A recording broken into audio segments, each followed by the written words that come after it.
Welcome to the show. I'm going to hang out here for a little bit and let some folks join us live. And if you're watching now, you're probably watching the recording.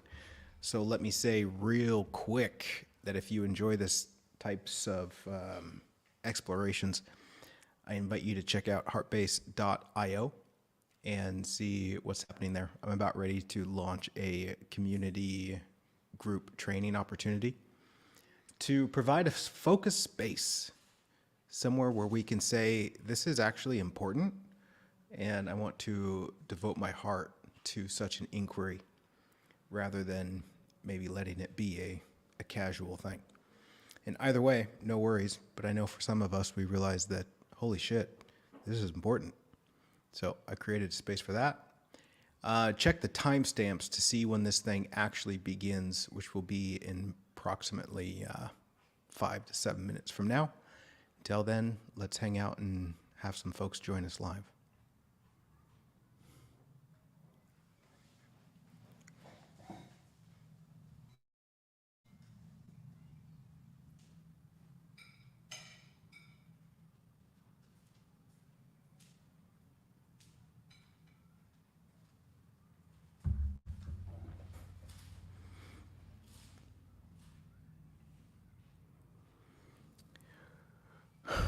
Good morning, Tara. Welcome, Laura.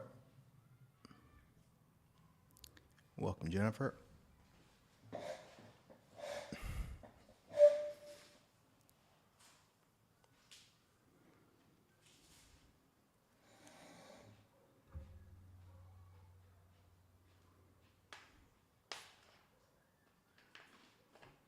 Welcome, Tom.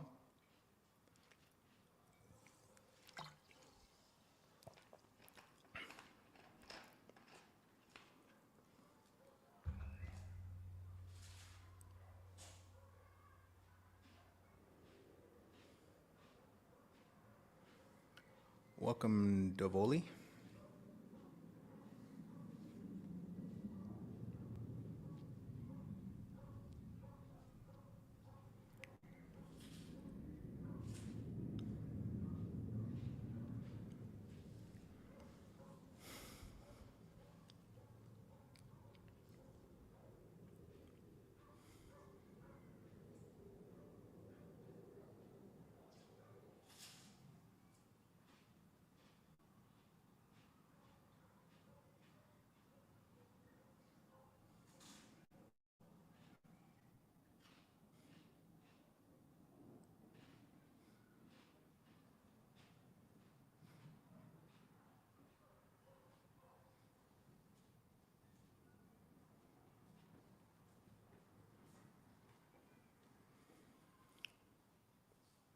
Hey, Z.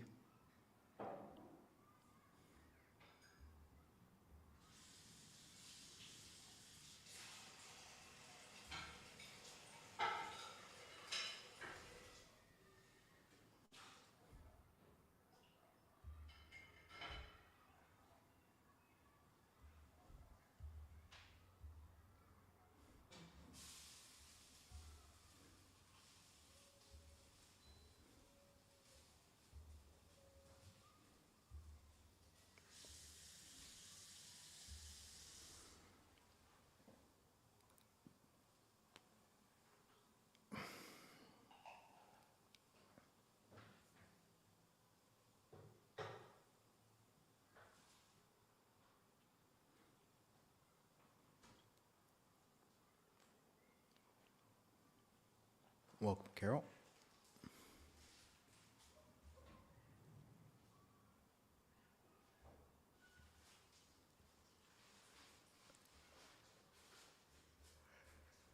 Oh.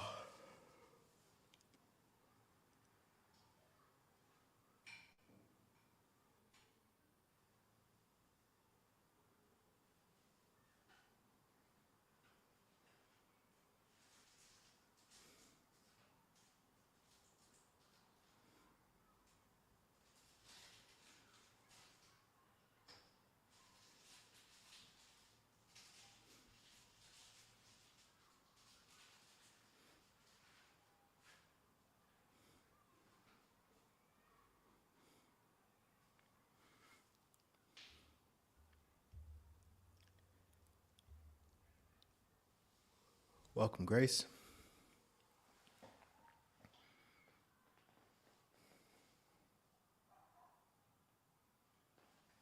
Welcome, Hope. Feeling much better. Thank you.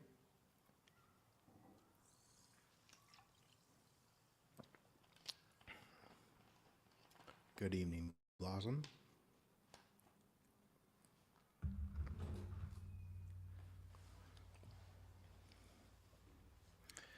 Oh my goodness, oh my goodness, oh my goodness, oh my goodness, oh my goodness, oh my goodness, oh my goodness, oh my goodness.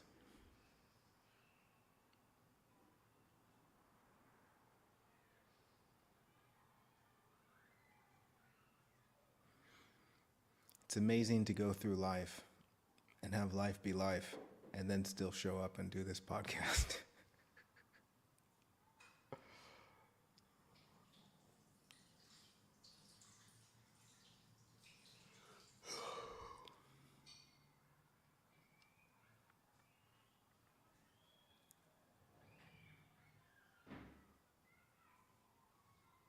You guys ready?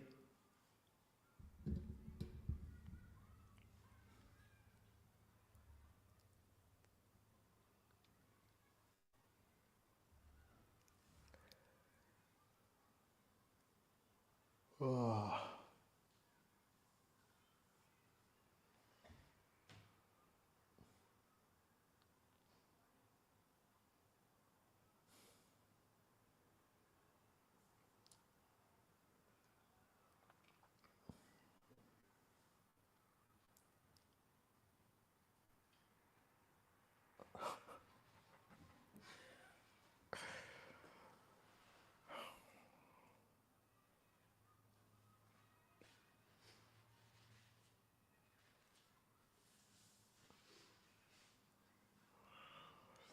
All right, let's do this show. Welcome to the podcast. This is Holding Space. My name's Tiger. I'm going to hang out here for a little while, 45 minutes or an hour or so, diving into the topic for this week. And what do we want to explore and why? My inspiration for this episode comes from watching the human experience in myself and then those people that I talk to, and see how there's this tendency to always feel ungrounded. Whether that's the maybe permanent sense of non-security, or that anxious tendency that watches something happen beyond your control, or it's just the constant wondering of what's actually happening. And as I continue to travel this journey, I'm constantly brought back to the same fundamental discovery. And granted, as it relates to these spiritual matters and these spiritual words, my goodness, the words hit you where they hit you. But what I'm always brought back to realize is that there's nowhere to go, man. In the mind, there's this play of seeking, of wanting, of hoping, of wishing, all with the assumption that there's some better moment than right now, that there's somewhere to get to, which also implies that there's something fundamentally missing in this moment. And so in the most playful way as possible, I want to take a journey with you and share what I'm playfully calling to be grounded in 7 realities of love, truth, and freedom. Now, understand, as with everything that I share, I'm just making all of this up. So don't take it seriously. This, in the most beautiful way, is an expression of art for me, to explore the inner landscape of my own heart and find words that can point in the direction of something that I find to be extraordinarily beautiful about the human experience. So my plan today is I'm going to go through these 7 realities, and then I'm going to read the 1 or 2 sentences that I wrote for each of them. And after I read the sentence for each one, I'm just going to take a pause and see if there's anything else I'd like to say about it.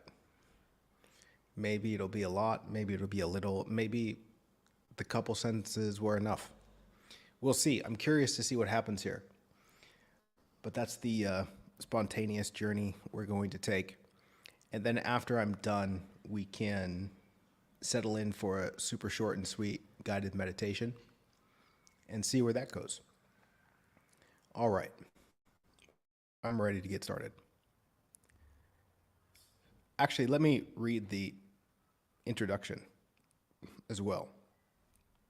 Grounded in 7 realities of truth, love, and freedom. In the shifting worlds of thoughts, feelings, and expectations, where is the singular home for your heart, body, and mind to find peace and sanity? Often lost and discombobulated, we find ourselves grasping for stability, only to be met with the painful collapse of whatever it is we thought might rescue us.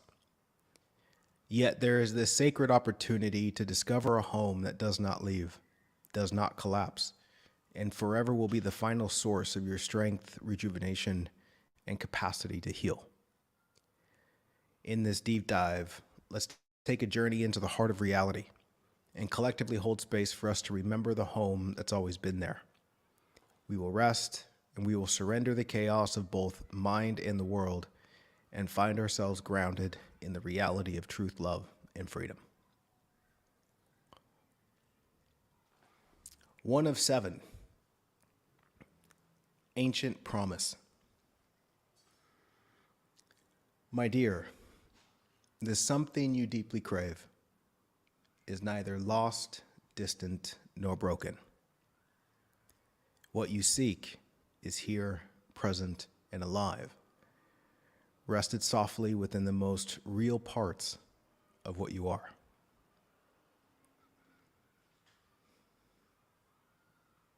I feel like I have a lot to say about this one. We'll see how far I get. But I love this title, Ancient Promise. It's something that I often speak to at the beginning of retreats, where can we just take a moment, start over, and look at the totality of this human experience in context with the totality of the human history of humans being human beings. And what I find here is a bunch of running around, human beings trying to get somewhere, trying to accomplish something, running from this and running from that, suffering all the while through. And yet, somewhere along the path, there's this spiritual invitation, even though we might not recognize it to be spiritual. But there is this invitation that I call the ancient promise. And naturally, it's been pointed to throughout all the different spiritual traditions. And it's ungraspable as it relates to these silly words. But using words, I'm going to say that the ancient promise in some way is inviting you to be still and see what's really true. Because when I examine the chaos of my own human experience, and again, those I talk to, it's so obvious that the agitation, the discomfort, the tension is in result to something that we only imagine to be happening. We think we're experiencing what's happening in life, what we think is happening to us. But what we're really experiencing are the imaginary monsters contained within the stories we're telling about what we're experiencing. Like in this moment right now, there could be anxiety, there could be suffering, there could be this, that, and the other that seems to steal the joy from your life. But yet, in the reality of this moment, that which we blame isn't here right now. That which seems to be at fault for our inner experience isn't a real something. It's a play in the mind that's lost in yesterday or racing towards tomorrow, both of which, yesterday and tomorrow, are products of our imagination. And another thing I find to be so fascinating, that we can say, oh yeah, there's yesterday. And how do you find yesterday? In your imagination. You tell a story about what you think happened, what you think it means, combined with 10,000 other assumptions that you pretend are fact. But yet none of it's here. None of it's real. And yet it's that which is not here, not alive, that we are blaming for the dis-ease that we might be experiencing. And same with anxiety about what may or may not be tomorrow. It's not the reality of what may or may not be. It's our imagination about what may or may not be and what we think it means about us. Again, painting pictures of imaginary monsters that aren't really here right now.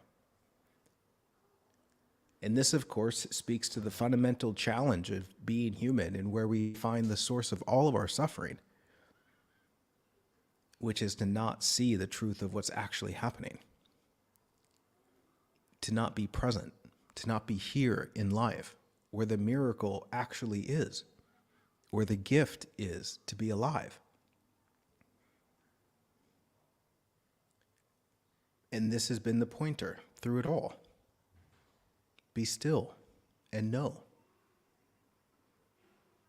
If you see what is true, then what is true will set you free. This is the ancient promise. And naturally, it comes down to a question, are you even interested in seeing what's true? Or are you so concerned with protecting yourself from imaginary monsters? Are you so concerned with getting what you think you want tomorrow, thinking it's going to save you?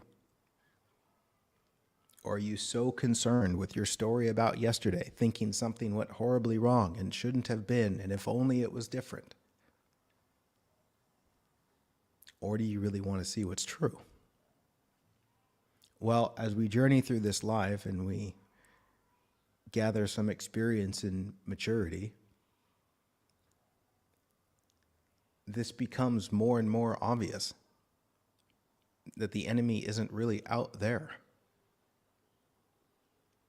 The enemy, if anything, and not even to say there really is such a thing as an enemy, but it's our own ignorance,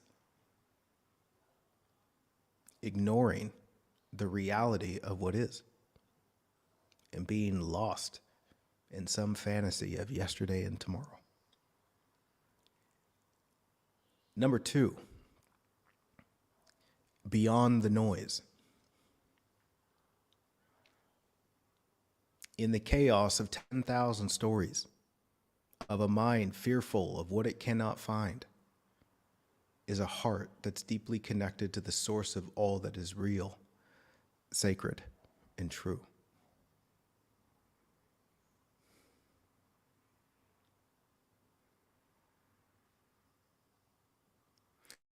My goodness, beyond the noise. And this is where I just want to stop talking altogether and just be quiet and not contribute to more noise in your life, more distraction,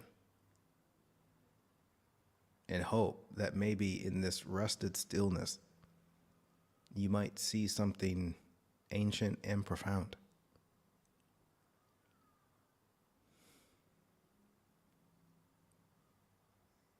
You might see that beyond all this noise, beyond the mental commotion from here to there,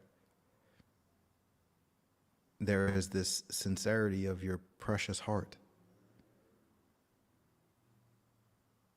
A heart that is deeply intertwined with the heart of life. Also recognized beyond this noise is a wellness, amidst any story, but a wellness here, right now, where it's seen that actually what I am is really okay.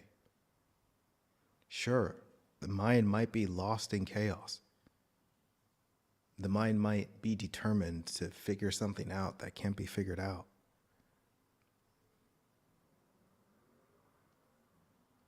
But what are you really looking for in all that commotion? What are you really trying to figure out? It's like we're trying to get back to a wellness, not realizing the wellness is already here.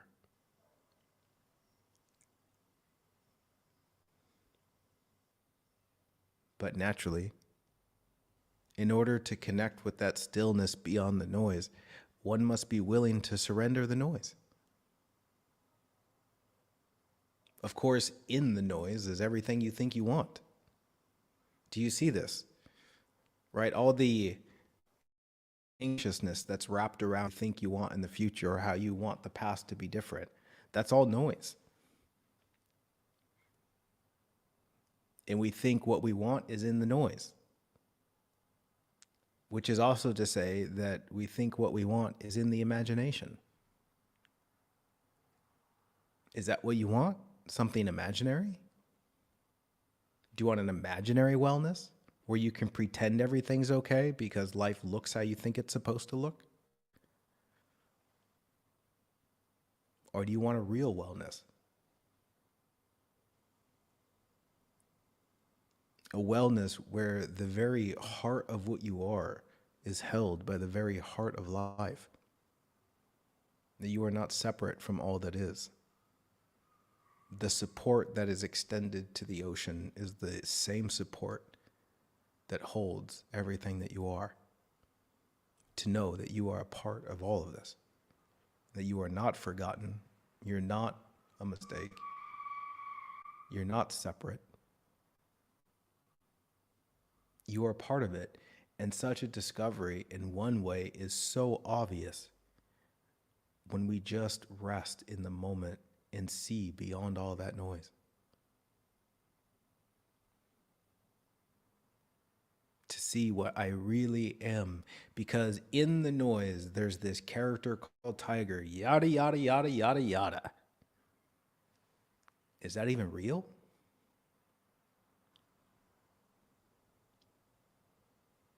Is that even real? Or is that just part of the noise? What am I really? And what a question. What a question to bring you to a stillness and to see that what you are is untouched by all that noise. To see that what you are has never been touched by that noise. And to see that, holy shit, I'm okay. I'm not missing anything. I'm not enough, and I'm not too much. I'm not this and I'm not that, more noise in the mind.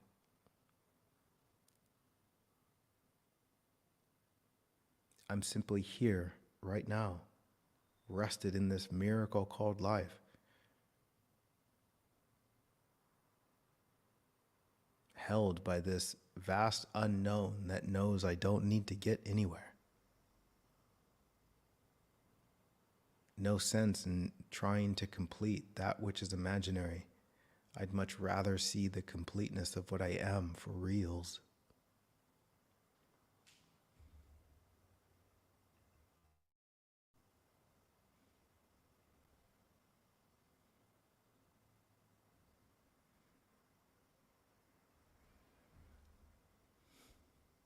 My goodness. Number 3 of 7. Unspeakable truth. What is true? Please see that the mind cannot say. The mind cannot see that which comes before the mind moves. Noise cannot touch silence, yet silence can hold space for the noise.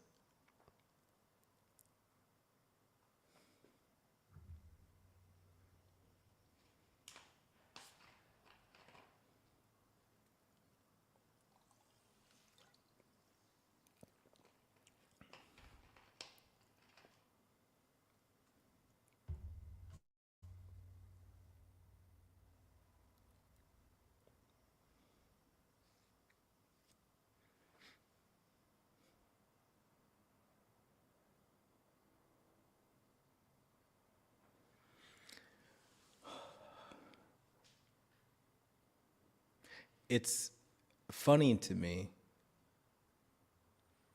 that as human beings, we think we can find out what's true in the mind. Right? Because in some way we can admit that that's what we're looking for. We're looking for what's true, which is also like asking, what can I hold on to? What can I know? What can I know as real? And yet, without even realizing it, we're looking for the real in the unreal. We're looking for what's real in the imaginary, which is everything that comes from the mind.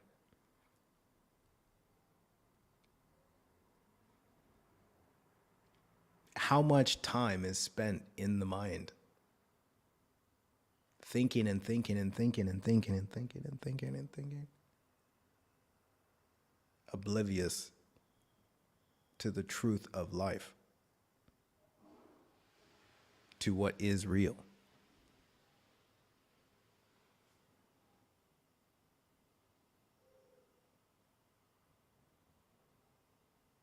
And there's such an opportunity here for a deep dive into the nature of the mind, and to see that the mind only sees the mind's content.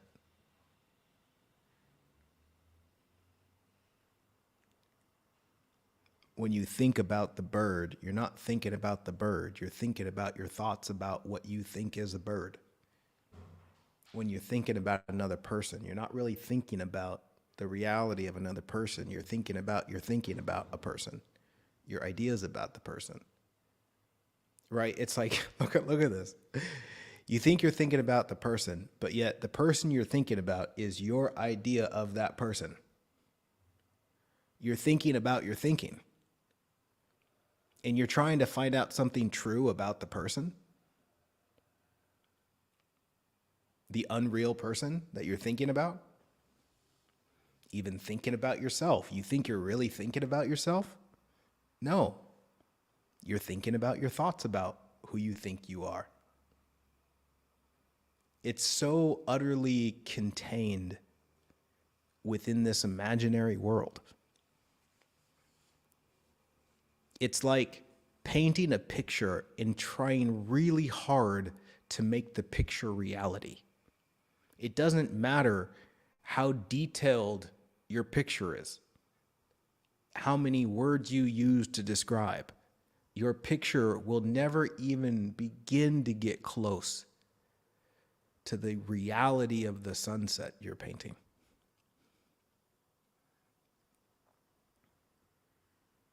You can paint 10,000 pictures of a sunset.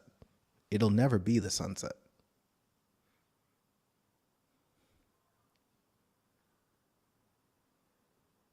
It's such a profound question, what is really true? And in that question, what is really true, the mind has to shut up.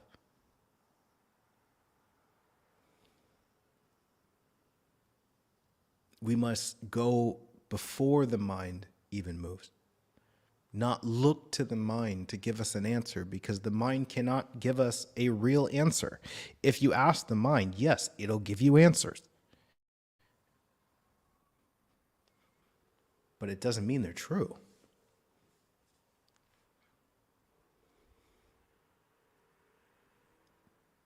In this inquiry to discover not only what is true about life, but also what is true about you. Are you going to find that in the mind? Are you going to think and think and think about yourself? Or are you going to get still and meet the reality of what you are? Same with life. Are you going to think and think and think about life? Or are you going to meet life? Which is to shut up and be still.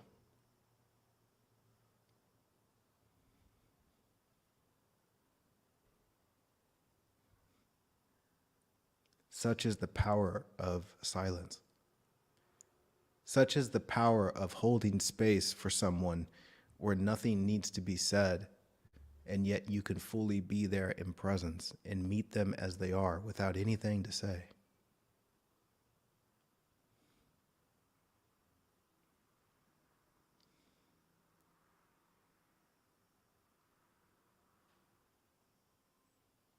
It's like listening to a bird's song.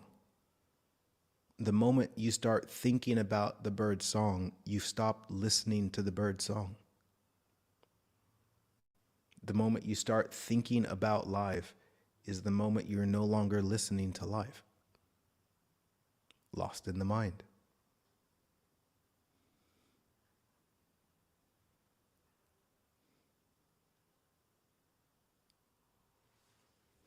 Number 4.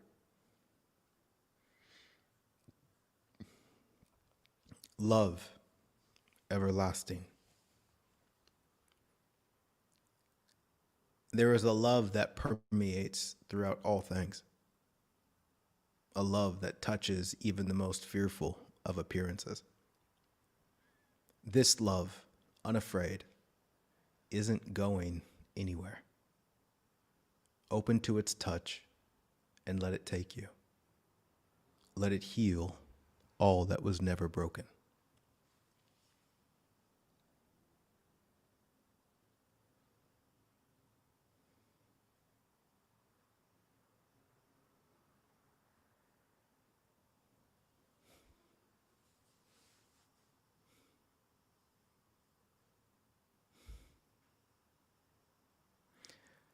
My goodness. You see, adorably, as human beings, we go chasing for what we think is love in the world, not realizing that what we're chasing is our idea of love, our imagination of love. What we think it is, what we want it to be, what we hope it is, what we wish it was. Disconnected from what the reality of love actually is. When you chase love in another person, you're chasing your fantasy of love. Right? Back in all the noise, what we think. Isn't that funny how we think we're chasing it in another person, but we're actually chasing it in our thoughts about that person? So where are we really chasing it? In the mind. Just like everything else we might be chasing in what we think is the world, what is the world other than more noise in the mind? Right? Like you can take this moment right now and think about the world. Is that really the world? Are you just thinking about your thinking? Thinking that what you're thinking is out there. But what you're thinking is imagination. There's no imagination in reality. Whatever you think is out there isn't really out there. In the most silly example, you could be chasing a supercar and you think, oh man, if only I had this supercar. Oh gosh, then I could be happy. And you think you want the thing that we're calling a supercar. But what you want is your idea of it, which you think will make you important or make you special or whatever. So what you really want is the thing in your mind. You don't really want the thing in the world. You want that thing to give you your idea. So what you really want is an idea. Which is to say, what you really want is something that's not real. What is it going to give you other than an idea about yourself that isn't really yourself.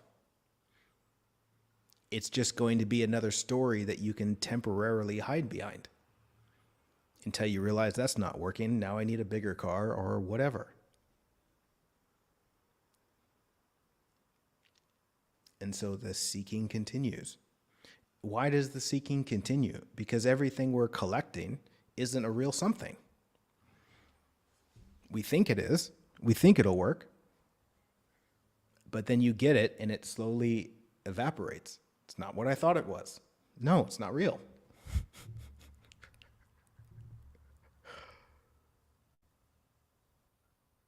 Such is the invitation of this pointer towards love everlasting. And my goodness, another deep dive on its own. And I'm sure I've done an episode of this show that focused on the reality of what love actually is. Love everlasting. This love is what we're actually looking for. Which is just another way of saying that we're looking for the truth of life. The truth of what we are. Because the closer you get to the truth of life, the truth of what you are, you start realizing that it resembles this something called love. And maybe love is just the word we use to describe its eternal nature of acceptance and non-judgment. This eternal embrace for every part of you that is unfailing in every way and will never not be that way.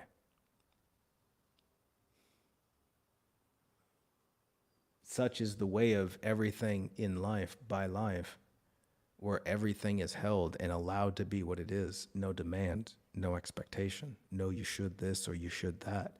It's only, I love you as you are. Be what I made you to be. Stop all this trying, it says to the flower who tries to be a tree. It says to the bird who wishes he was a flower. No, my dear. Be what I've made you to be. I love you as you are. You don't need to be this. You don't need to be that. It's not possible for you to be anything other than what you are. And quite obviously, in your effort to be something that you're not, you clearly don't see what you are. Because, of course, if you saw the truth of what you are, how easy it would be to melt these arms of love, to forgive yourself instantly, which extends to an automatic forgiveness for everyone. Such is the gift rested behind all the noise.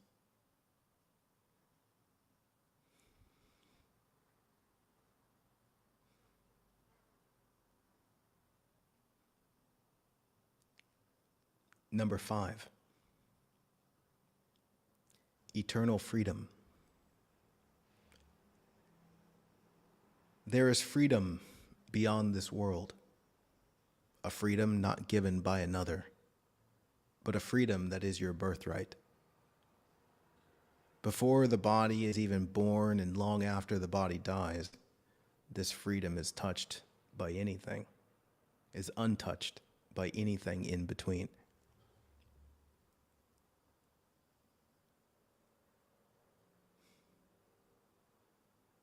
Freedom, freedom, freedom, freedom, freedom, freedom, freedom.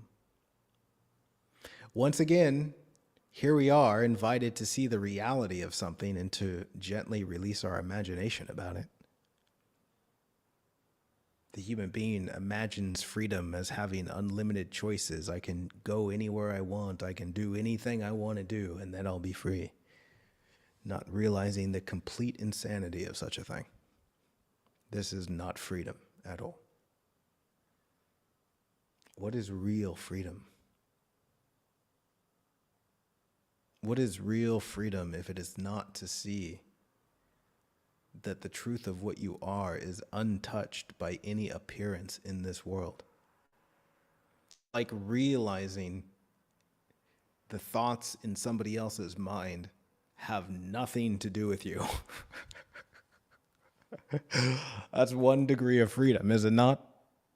How much do we feel like a prisoner thinking about what somebody else might be thinking about us, bringing us to a place of internal dis-ease? That is not freedom. That is being a prisoner to the content in somebody else's mind that literally has nothing to do with you because they're just thinking about their character of you.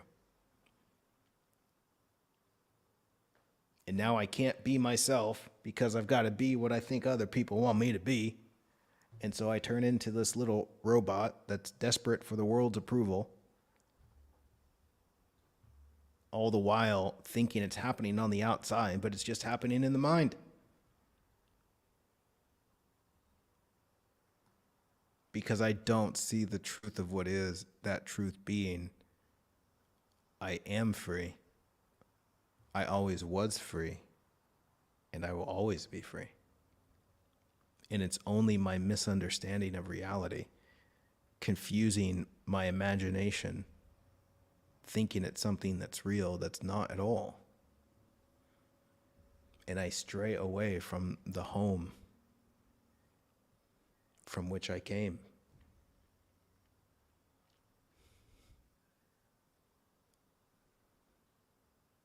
And again, in this stillness, this is where we come back to reality and we see the truth of things. To see, holy shit, I am free. I don't really need this or that to happen. I don't need tomorrow to look a certain way. I don't need life to do what I think it should be doing. That's ridiculous. I can just be.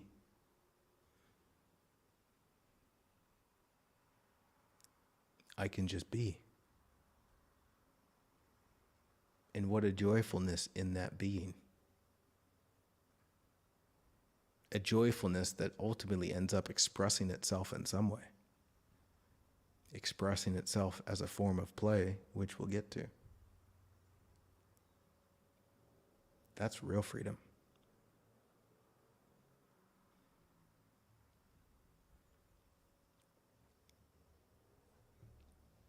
Number 6, a playful heart. Might we remember, if only for a moment, life is not a serious affair. There is but only a temporary dance, a song of remembrance, a melody that smiles with the passing of what was, is, and will be.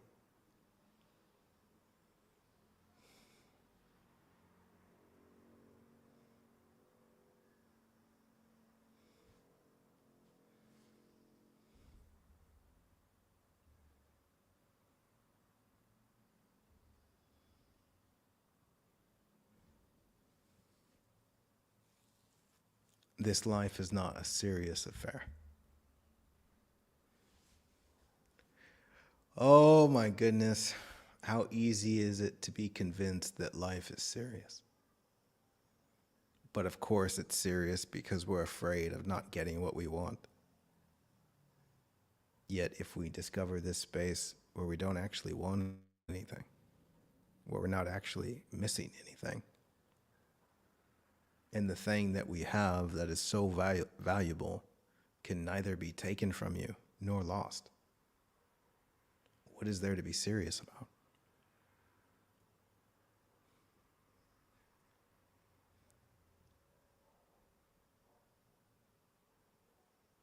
Do we see all this seriousness in the mind? I mean, can we, for a moment, not be serious about the mind and see all the seriousness in the mind? I mean, again, here we are living our life. It's like, here I am. I'm on the island of Crete in Greece. I'm looking out the window and I'm up on this cliff and I can see the beach and then the town. And it's so obvious. This isn't serious at all. Right? It's like in this moment, there's a stillness. And in this stillness, there's nothing missing. It's the same stillness that's been there my whole life. Regardless of where I find myself, regardless of what I imagine to be happening, there's always this stillness. And this stillness is untouched by everything that has come and gone. And everything has come and gone. And the seriousness implies that there's something that isn't going to come and go.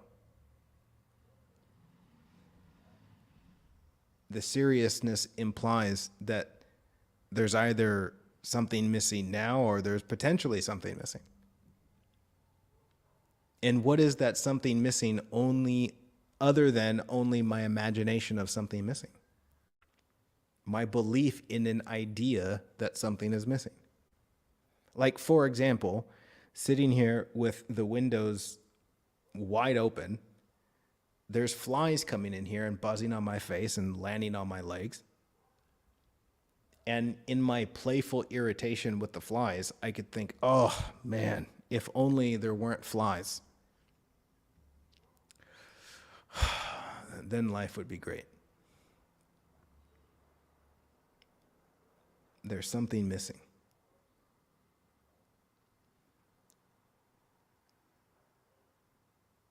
I can turn it into a serious thing. And that's a very small example, but that small example can stretch itself into the most serious of things.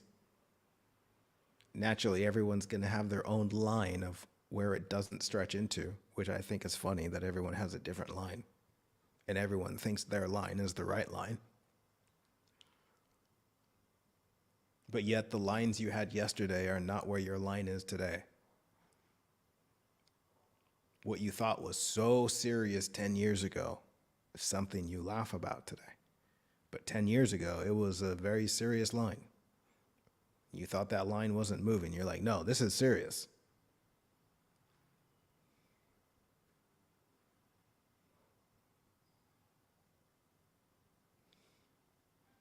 And in the absence of this seriousness that tries to hold on to something that I can't hold on to, I see that this is all play. This is all not real, man. Everything I'm imagining, it's not real, man.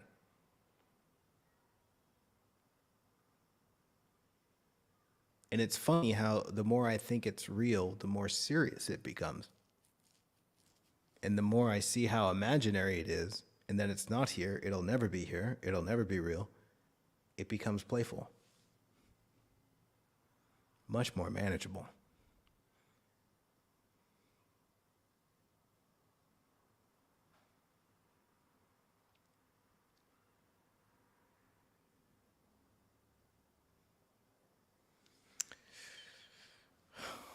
The beautifully serious life. Number 7,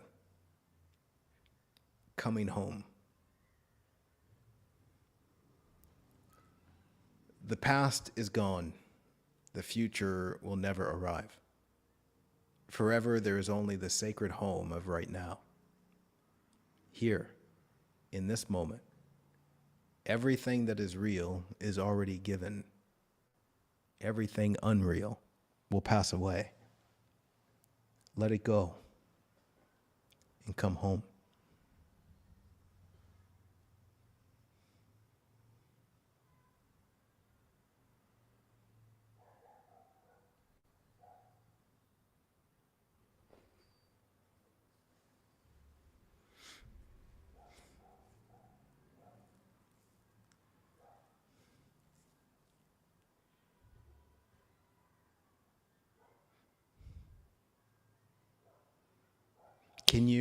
Can you be here where life is real?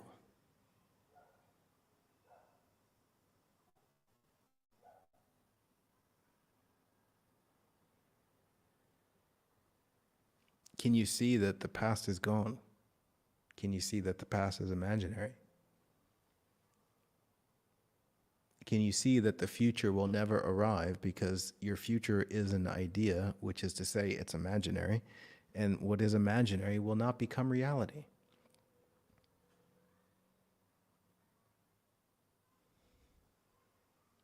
Where else is there to go if you're looking to go somewhere that's real?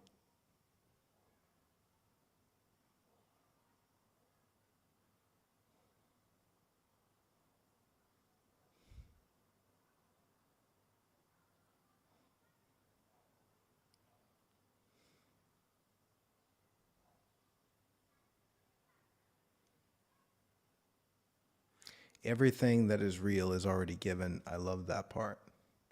And again, I say these things and I wonder to what degree you hear them. Everything that is real is already given. Do you see that everything that is real,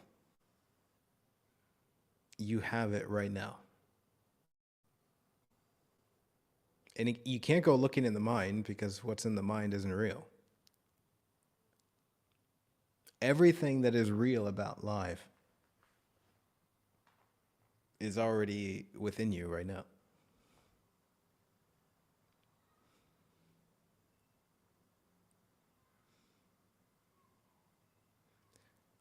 Like the reality that there's nothing in life that is missing is yours, which extends to the reality of you that there is nothing real about you that's missing. Beautifully so, as it relates to coming home, this just really invites you to come home and just be. And allow whatever's here, whatever's moving through you. Because is that not the difficulty? Is that not the agitation, the idea that somehow I'm a mistake? I shouldn't be feeling what I'm feeling? I shouldn't be this way, something's wrong with me, which only creates a bigger agitation, which makes you act out in more crazy ways. But yet to find that beautiful space of acceptance that nothing is missing. So whatever is showing, that's okay. No need to repress it. No need to hide from it. No need to run away from it. Let's see that it's okay. Let's see the reality of it rather than running away from our idea of it. Come home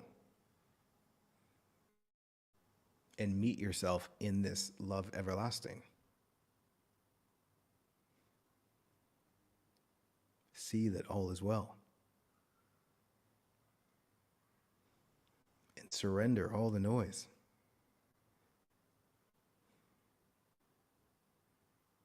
Just be. And then the mind says, but then what? What am I supposed to do with that information? What about yada, yada, yada, yada? Just be.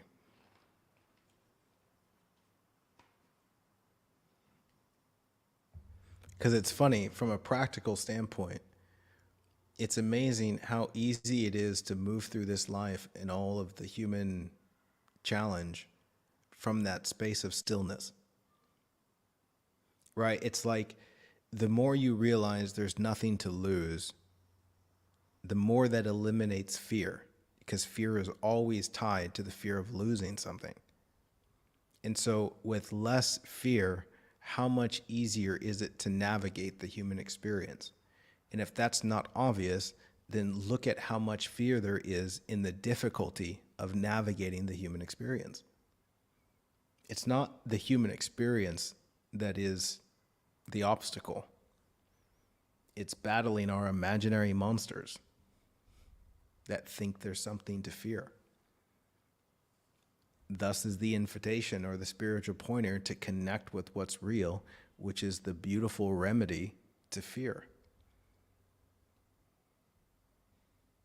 Because as one sees more clearly what is real and true, the natural byproduct of that is to see that there's less and less to fear. This is why it's the most important thing.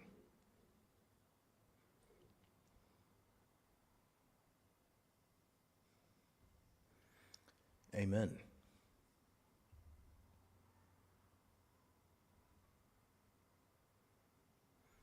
Wonderful. Thanks for hanging out with me with that. That was fun. We got through it.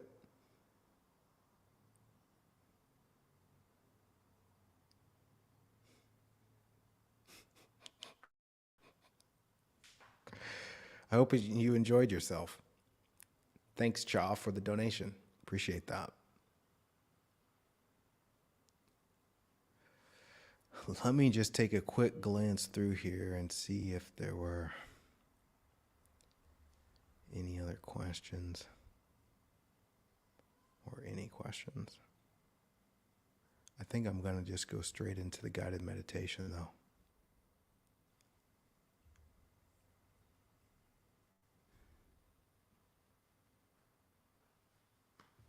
All right, let's do a super short and sweet guided meditation.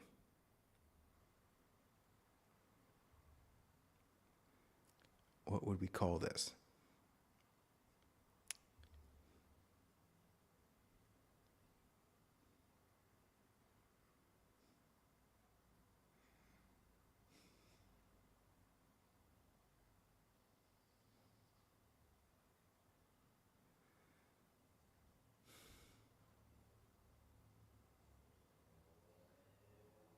Let's call it a playful heart.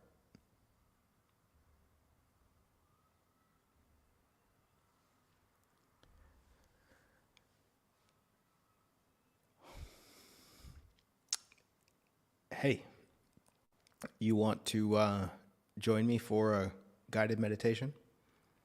Be super short and sweet. Let's call it a playful heart.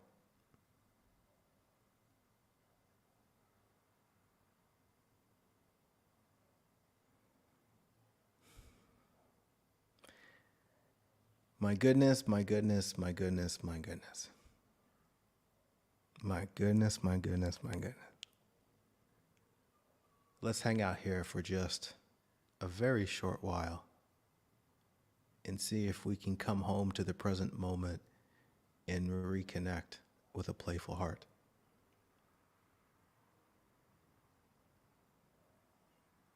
Let's just find our way back to right now by inviting some breath and relaxing to whatever degree we can relax.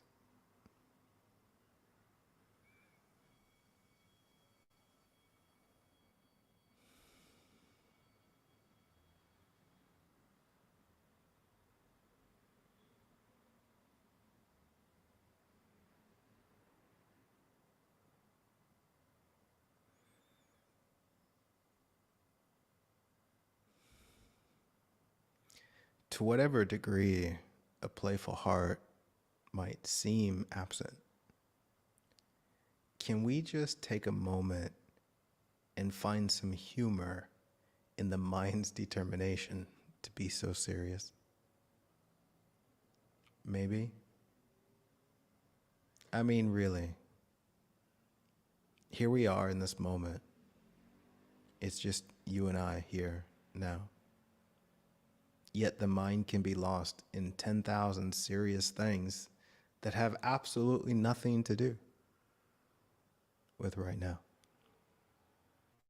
It's like the mind is just determined to be serious. And so in the spirit of that, we're just going to come back to reality and give the mind a break. And in coming back to reality, maybe we can recognize that actually, right now, there's nothing to be serious about.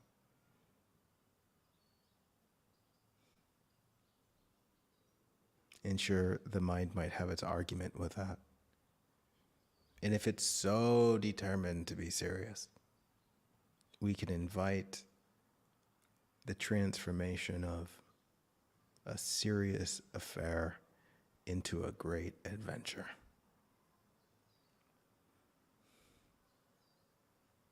We can allow our heart to play with what we imagine to be a serious thing.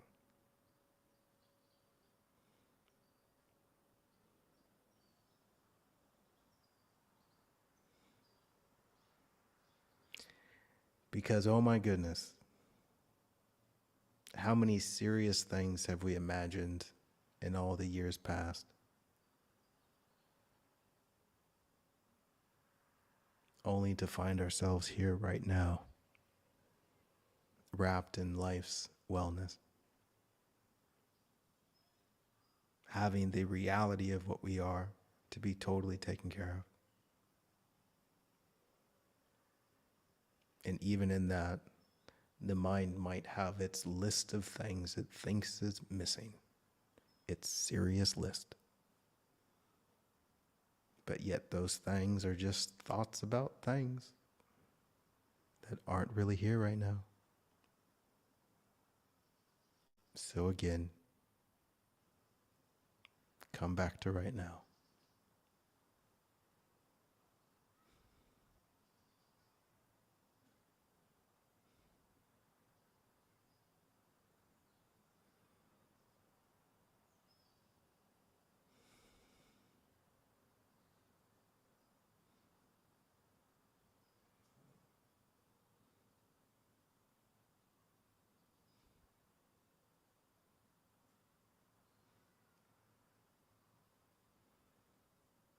Can we see the difference between the mind's noise and the reality of this moment? I understand that that's difficult sometimes, but can we get close to seeing that right now? That like, oh my God, there's so much noise, so much serious noise, so many serious thoughts. But yet that's not here right now. What is here right now?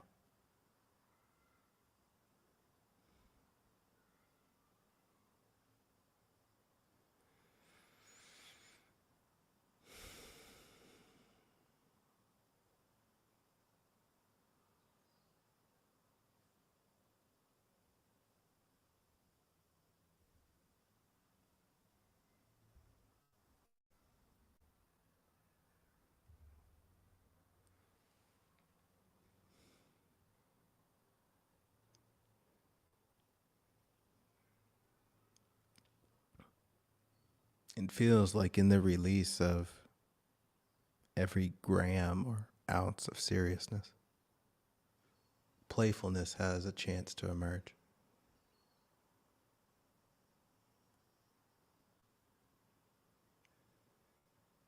With every deep breath of relaxation, we start to remember that life is an opportunity and not a problem. An opportunity to explore, to discover, which is all to say potential play.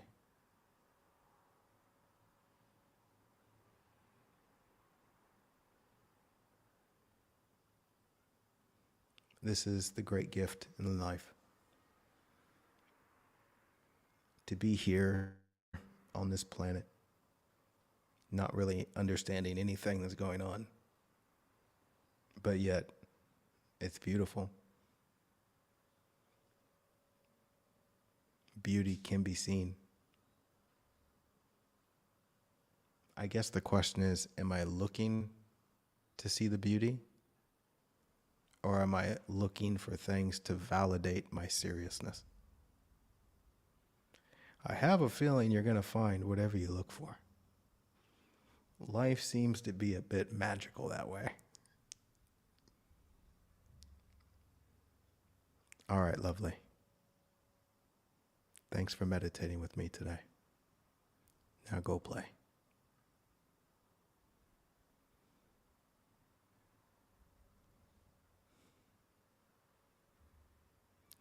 We did it, lovelies. Episode 66. Done. First episode from Greece. It worked out. All right. I'll be back on the first Tuesday, first Tuesday of November. And we'll see what happens then. Thanks for your guys' donations. I appreciate that. And see you next time.